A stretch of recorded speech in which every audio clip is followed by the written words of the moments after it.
حضرت خلد مکہ عالمگیر مذہبی معاملات کے بے حد پابند تھے.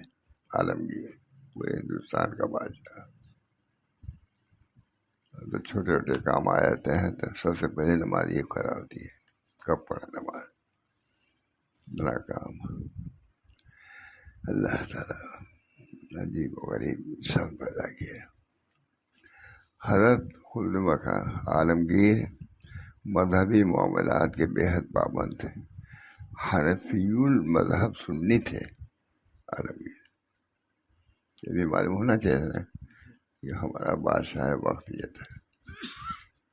اللہ کا ہمیشہ باوضو رہتے تھے اور کلمہ طیبہ اور دیگر اوراد و وظائف ہر وقت زبان پر جاری رہتے تھے. بادشاہ پورے ہندوستان کا بادشاہ. اب تھوڑی سی کوئی ملازمت دیتی ہے سب سے پہلے وظیفہ ہی سر ہوتا ہے. نمازی کا فرض ہوتا ہے. فرق ہے. اللہ کی توفیق سے اتنی بڑی بادشاہ اور نماز جماعت سے پڑھنا معمولی بات نہیں ہے.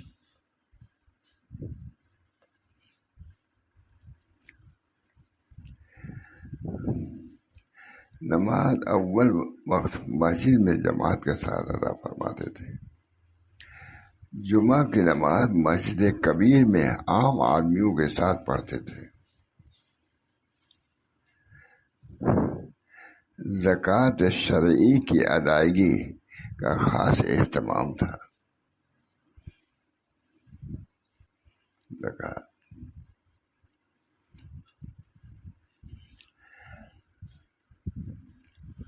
رمضان کا مقدس مہینہ ادائے صوم پابندی تراویح وغیرہ میں بسر ہوتا تھا. بادشاہوں کا اللہ تعالیٰ ہم سب لوگوں کو ان کی اقتداء کی توفیق دے. ہر ہفتہ پیر جمعرات اور جمعہ کا روزہ بھی رکھتے تھے. اللہ تعالیٰ توفیق دے. کچھ مشکل نہیں ہو سب یہ ہمت کی کمی ہے, رواج کی کمی ہے. عرب وغیرہ میں ہے بھی کچھ, یہاں سب کچھ سنتے ہی نہیں کہ روزہ ہے. اللہ تعالیٰ اللہ کے لیے کھانا پینا چھوڑنا آسان نہیں ہے. رمضان کے آخر عشرے میں مسجد میں اعتکاف فرماتے تھے. حج بیت اللہ کے بے حد مشتاق تھے, مگر موقع نہ مل سکا.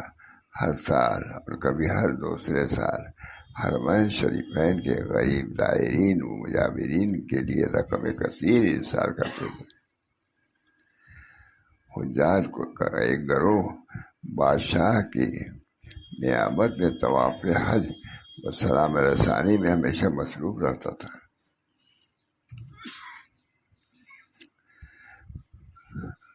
عبرت کے لیے سنا رہا ہوں, خود اپنے لیے. اللہ ہم سب کو توفیق. غیر مشروع لباس زیب تن نہیں فرمایا. چاندی سونے کے برتنوں سے اجتناب تھا. چاندی سونے کے برتن نہیں کھاتے تھے.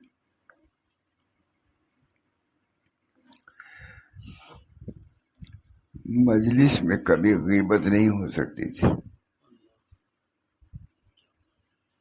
اس میں بہت بڑی احتیاطی ہو رہی ہے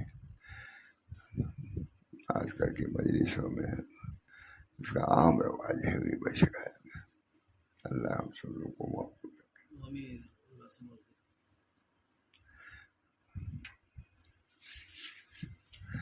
یہ حضرت اور کا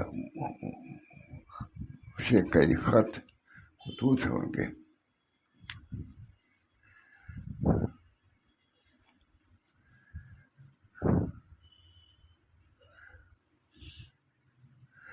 جھروکھے میں درشن کی رسم موقوف کر دی. ہر روز 2 یا 3 مرتبہ منظر عام پر تشریف لاتے تھے. بڑا بادشاہ دادا خواہ بغیر کسی روک ٹوک کے حاضر خدمت ہو سکتے تھے.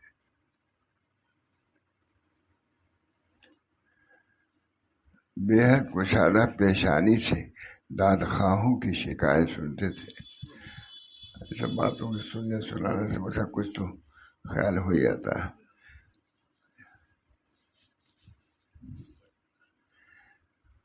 بے حد شفقت کے ساتھ تسلی فرماتے تھے. بادشاہ رعیت نواز نے کبھی ایسا حکم نہیں دیا جو رفع عام کے خلاف ہو. زبان بازاری افواہش و منکرات کے شیدائی دارالحکومت سے خارج کر دیے جاتے تھے. تمام ممالک محروسہ میں اخلاقی احکام جاری کیے گئے تھے. احتساب کا محکمہ قائم تھا.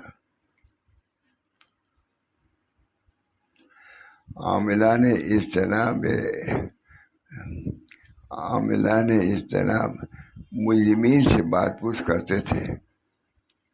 عاملان محتسب غربا اور مساکین کی راحت رسانی کے لیے دارالحکومت میں ندیرے علاقوں کے بہت سے شہروں میں خیرات خانے قائم کیے گئے تھے. کثیر تعداد میں شفا خانے تعمیر کرائے. مسافروں کے لیے سرائیں تعمیر کرائیں. ایک سڑک اورنگ آباد سے اکبر آباد آگرہ تک، دوسرے لاہور سے کابل تک، تیسری لاہور سے کشمیر تک بنوائی. یہ بادشاہ ہوگا. مطالعہ کا بہت شوق تھا. اسی میں کتاب کا مطالعہ بھی ہے. امام غزالی وغیرہ صوفیہ کی کتابیں زیر مطالعہ رہا کرتی تھی. کتنے لوگ ہیں امام غزالی کتاب دیکھنے والے؟ 2 لاکھ روپے کے صرفہ سے فتاوی عالمگیری کو مرتب کرایا تھا. علماء کے لیے وظائف مقرر کیے، مگر اس شرط کے ساتھ کہ وہ درس و افادہ میں مشغول رہیں. افادہ دینی میں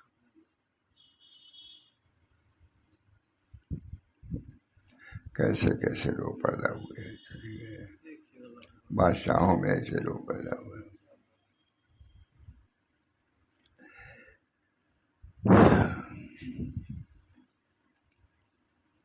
مشائخ کے لیے بھی رقم مقرر کی تاکہ وہ عبادت الہی میں دل جمعی کے ساتھ مشغول رہیں. کیا تشریح کی جا سکے، بالکل ظاہر ہے. وظائف میں وہ مسلم و غیر مسلم کا فرق نہیں کرتے تھے. یہ بھی دیکھیے، یہ سخت حکومت کرے مسلمانوں کی، لیکن اس میں یہ نہ کہیں بدنام جو چاہے کرے. مسلم و غیر مسلم فرق نہیں کرتے تھے. چنانچہ حضرت عالمگیر کے وہ فرامین آج تک بنارس اور دیگر بڑے شہروں میں موجود ہیں جن سے اس حقیقت کا پتہ چلتا ہے. پڑھنا چاہیے، معلوم ہو خود ہی مہمینوں معلوم نہیں. نس تعلیم خط شکستہ میں خاص مہارت رکھتے تھے. اپنے ہاتھ سے قرآن شریف لکھتے تھے. ایک قرآن جو بادشاہ بننے سے پہلے لکھا تھا اس کو مکہ معظمہ بھجوایا ہے. خود لکھا تھا قرآن پاک. اللہ تعالیٰ توفیق، موفق من اللہ. بادشاہ بھی موفق من اللہ ہوتا ہے، ہو سکتا ہے. اس سے بڑھ کر کے کون صوفی ہوگا، اس سے بڑھ کر درویش کون ہوگا، اس سے بڑھ کر کے عابد کون ہوگا؟ اللہ کی جس کو توفیق دے. کوئی چیز مانے نہیں ہے. آج معمولی چیزیں مانے بن جاتی ہیں، فرائض سے مانے، جماعت سے مانے، جماعت میں نہیں جاتے، ان کو یہ کام کرنا۔ ہم سب کو تو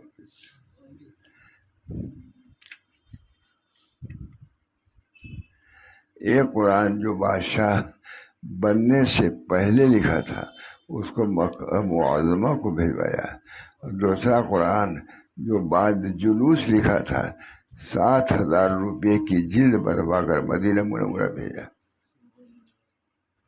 کچھ سب ہے شاہ جمع ہے، وہاں ذکر آتا تھا، لیکن وہاں ہم لوگ کو دکھ رہا ہے یہ طرح شاید لے گئے تھے، وہ قریب تک کوئی لے گیا تھا، وہاں جہاں رکھا ہوا نہیں دیکھا بھی ہے الحمدللہ۔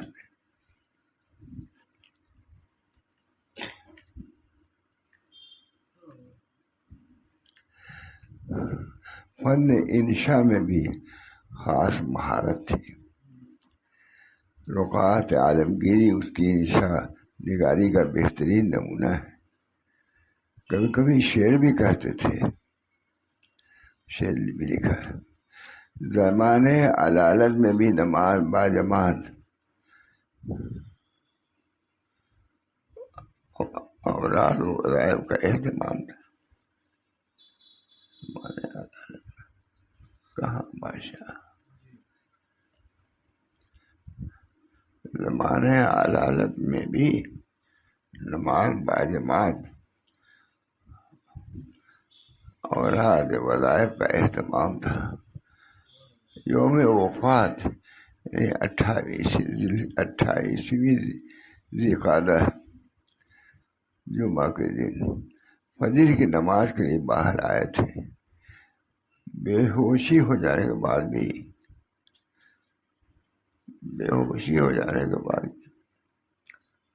یاد الہی سے غافل نہ ہوئے۔ تھے ہمارے بادشاہ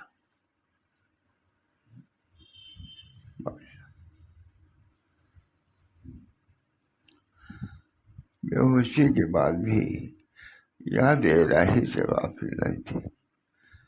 عین عالم نظم میں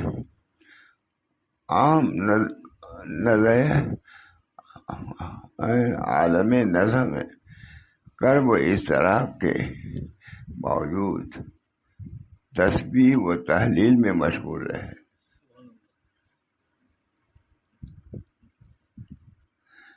اکثر فرمایا کرتے تھے کہ اس دار فانی سے سفر کرنے کے لیے جمعہ کا دن نہایت خوب اور مبارک ہے۔ بادشاہ وقت کا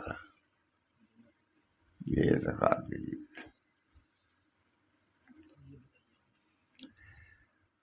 نہایت خوب، یہ آرزو پوری ہوئی اسی روز ایک پہر دن گزرنے کے بعد۔ یاد الہی میں مصروفیت کے عالم میں روح پرفتون روضہ جنت کے راہ لی۔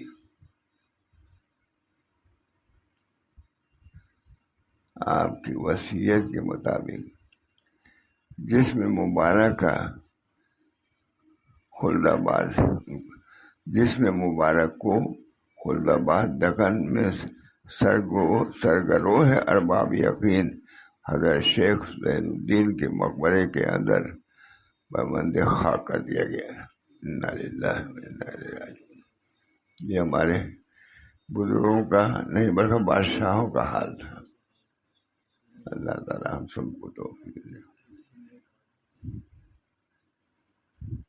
معمولی کوئی کام ہو جاتا ہے، جماعت چھوٹ گئی، موقع نہیں ملتا، ہو موقع ملے گا، بیمار پڑتے تو موقع ملتا کہ نہیں اسپتال میں داخل ہوتے ہو، اس کے لیے موقع نہیں۔ اللہ ہم سب لوگوں کو اس کاہلی سے، اس بے اعتنائی سے محفوظ رکھے۔ ضروری نہیں کہ وہ چیز ہم لوگ کے اندر نہیں، ہم لوگ کے اندر بھی ہوتی ہے۔ معمولی چیزوں سے جماعت چھوڑ دینا، نہ جانا، طرف سے کچھ کہہ بھی دینا، بددینی کی چیزیں وہاں پتہ چلے گا۔ اللہ تعالیٰ ہم سب لوگوں کو راہ راست پر رکھے، سنت کے مطابق رکھے، نماز روزے کا پابند رکھے، جماعت کا پابند رکھے۔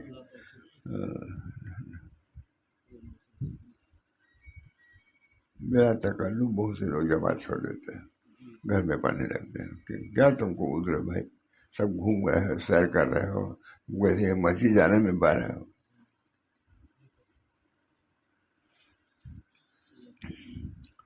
بہرحال آج یہی سنا دیا، ٹھیک ہے۔ ایک بادشاہ وقت ایک دو سال تھوڑے حکومت کیا ہندوستان پر، کتنے سال حکومت کیا انہوں نے، اسے شان و شوکت مجھے اپنے گزری میں گزری۔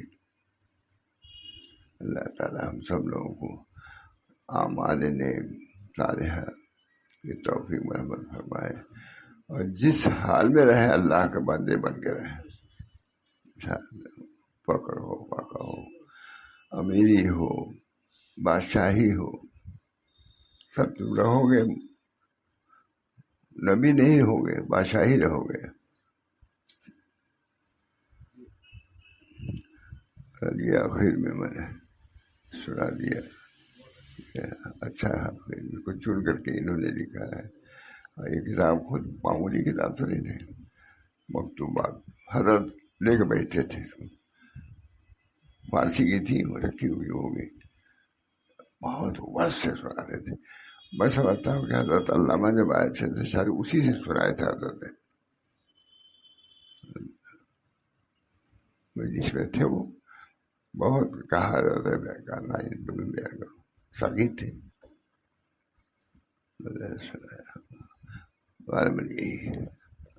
یہ ہو، اس کسی میں کوئی بات نہیں، بہت بہت خوش ہوئی علامہ، بہت خوش ہوئی۔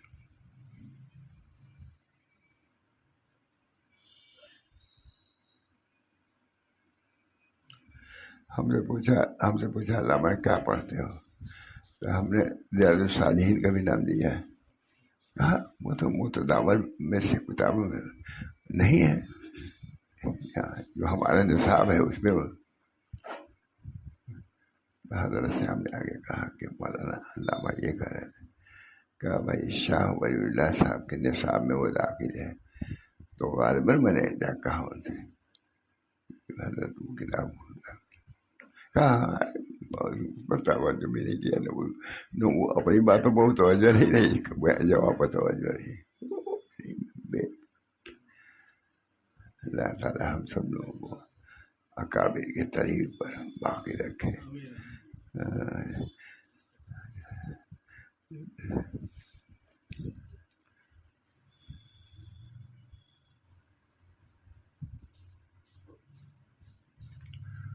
دعا کیجیے، بس ہمارے لیے بھی دعا کیجیے، ہم بھی تھوڑا سا علی نہیں چل رہے ہیں، لیکن اللہ تعالیٰ بس اپنے دین پہ ثابت قدم رکھے، اور دین کی ترویج، اس کے اشاعت، اس پر عمل، یہ خوبی خوب ہم کو، ہمارے بچوں کو، متعلقین کو، پوری امت کو اللہ تعالیٰ توفیق مرحمت فرما۔